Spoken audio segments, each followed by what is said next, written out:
So good day everyone. Today I explain RNA translation from code to protein. So ito yung proseso kung saan ang cell ay gumagamit ng messenger RNA para gumawa ng mga protein. So naman natin na ang protein ay ang mga building blocks ng buhay. Kumbaga, ito yung moment ng genetic code being something useful. So proteins na gumagawa ng lahat sa katawan natin. So, dito natin malalaman at the end of my report kung gaano nga ba kahalaga si RNA translation. So, meron akong second title dyan na Turning Genetic Recipes into Life's Building Blocks. Kaya may recipe dyan, marahil nagtataka kayo because gumamit ako ng mga analogy for you to better understand and para mag-gets nyo yung mga tinutukoy kong mga terms, and I hope at the end of my presentation may matututunan kayong bago. So, first slide. So, first of all, paano natin malalaman lahat ng mga ating pag-aaralan ngayon kung hindi natin alam yung translation? So, what is translation? So, before kong sabihin yung ibig sabihin ng translation, basahin muna natin yung meaning niya sa nilagay kong slide. So, translation is the process of converting mRNA message into proteins. So, from the word translation, you're going to translate something. For example, the language from Filipino to English, Korean to Filipino, Mandarin to English. That's the translation. Yung alam nating translation. But dito sa pag-aaralan natin ngayon, meron rin siyang connect sa translation na alam natin. So, ganun na ganun siya, pero meron lang silang pagkakaiba. So, parang pag-translate ng ibang language like what I said before from English to Tagalog. For dito naman sa mRNA natin, translation ng mRNA natin, hindi language na specific language yung tina-translate natin. It is the nucleus to amino acid. So, in biology, sa biology, ang translation ay ang pagbabago ng genetic language from mRNA papunta sa proteins. So, ang mRNA ang may message galing sa DNA at yung ribosome ang nagbabasa nito para gumawa ng protein. So, parang recipe book. Kaya meron tayong recipe dun sa ating title kanina kasi meron talagang analogy dito for you to better understand. So, para siyang recipe book. So, si DNA ang original recipe, si mRNA ang nagka-copy, at ang ribosome ang kusinero or ang chef na nagluluto. So, I hope gets nyo yung translation, ha? Okay, next slide. Okay. So this is the double helix. Alam naman nating double helix yan. Imagine mo yung DNA parang twisted ladder. 'Di ba?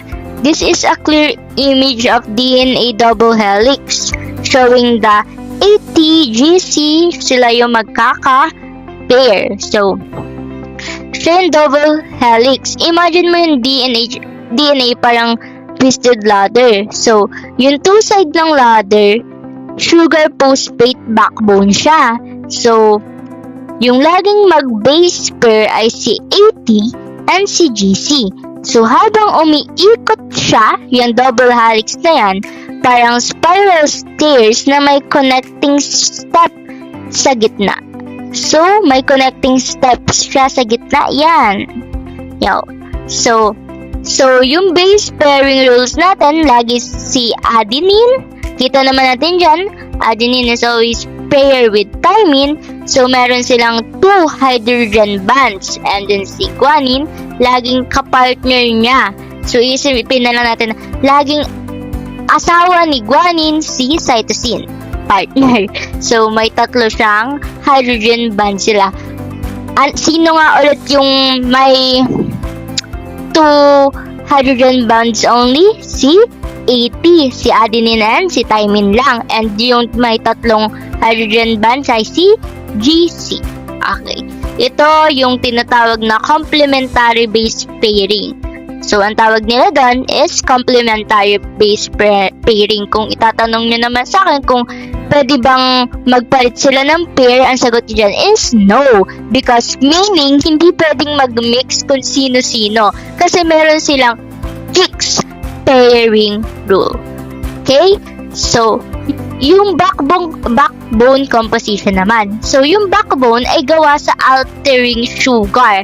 So, kapag sinabi natin alternating sugar, its meaning is deoxyribose at phosphate group.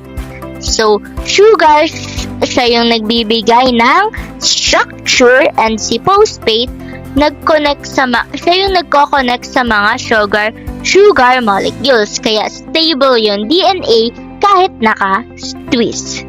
Diba? Sobrang tibay ni DNA. Dahil kay sugar and phosphate.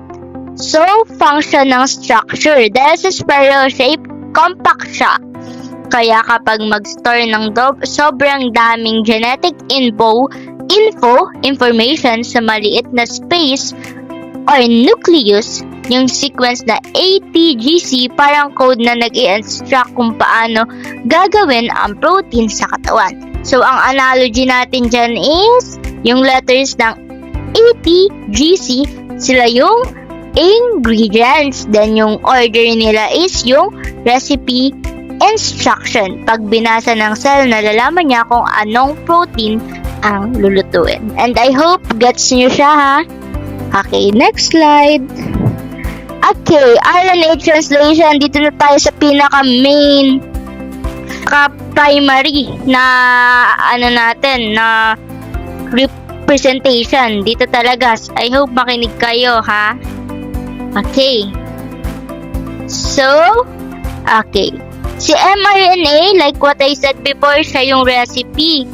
Gabay mula sa DNA. So, si mRNA arrives at the ribosome. So, dala niya ang recipe galing sa DNA. So, ang pinakauna talaga is si DNA.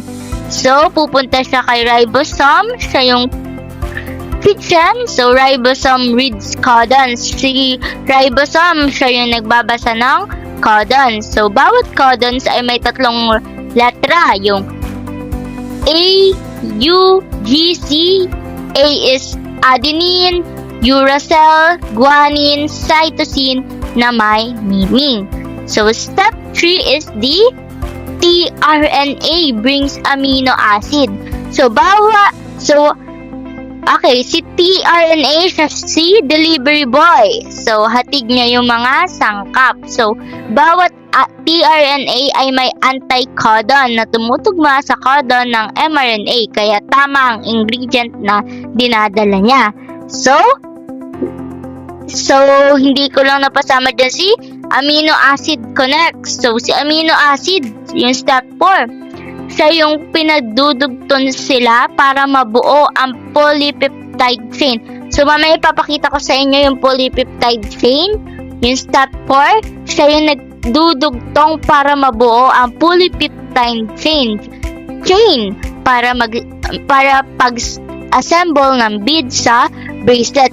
Isipin natin para si polypeptide chain is like a beads of bracelet. And then this step 5, kapag nabasa na ito, tapos na yung translation. And then yung proteins ay nare-release na. So from message chain to finished protein. So, dahil dyan, meron na siyang lutong proteins. Okay, di ba yan? Finished dish. So, lagi natin tatandaan na si mRNA is the recipe, ribosome ang key chain, kitchen, kasi tRNA ang nagbibrings ng ingredients at si proteins ang finished dish. Okay? Okay. The illustration ulit for you to better understand our topic for today. Okay. Okay. Yan, para mas lalo nating maintindihan, lagi natin tatandaan yan. Yan yung illustration niya. Ito yung sinasabi ko sa inyong polypeptide chain. Yan. Para siyang beads, di ba? Okay. Pag nag-connect, yung tawag sa kanya is amino acid connects. Pag nag-connects na yung amino acid, makakabuo na ng polypeptide chain. So, si stop codon, na-release na si protein. UAA. Next.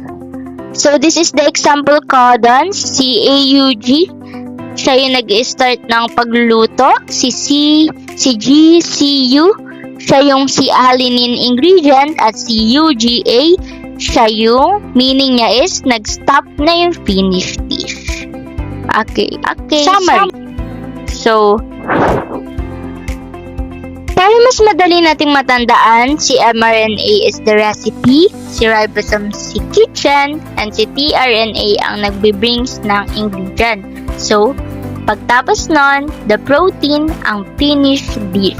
So, translation is like cooking, kung saan ang cell ay nagluluto ng bawat gamit ang genetic, nagluluto ng buhay gamit ang genetic recipe. So, bakit nga ba ito important? Why it is matters? So, it importance kasi proteins ang gumagawa ng lahat sa cell. Sila ang enzyme na nagpapabilis ng reactions, hormones na nag-control ng body functions at structural parts tulad ng muscles at skin. Kung walang translation, walang proteins, at kung walang proteins, hindi gagalaw ang katawan natin. Kaya translation is life in action. So, translation, ika nga dyan, essential for life. Okay, conclusion. So, in conclusion, translation is the process of turning genetic code into proteins. Ito ang language of genes, language of life. Kaya tandaan, DNA gives the message, mRNA carries it, ribosome reads it, tRNA delivers it, at protein ang resulta, the final product of life's recipe. So I hope you better understand it, and kapag may hindi kayo naintindihan, just message me and I will answer your question in all my heart. So I hope you learned something new today. So thank you.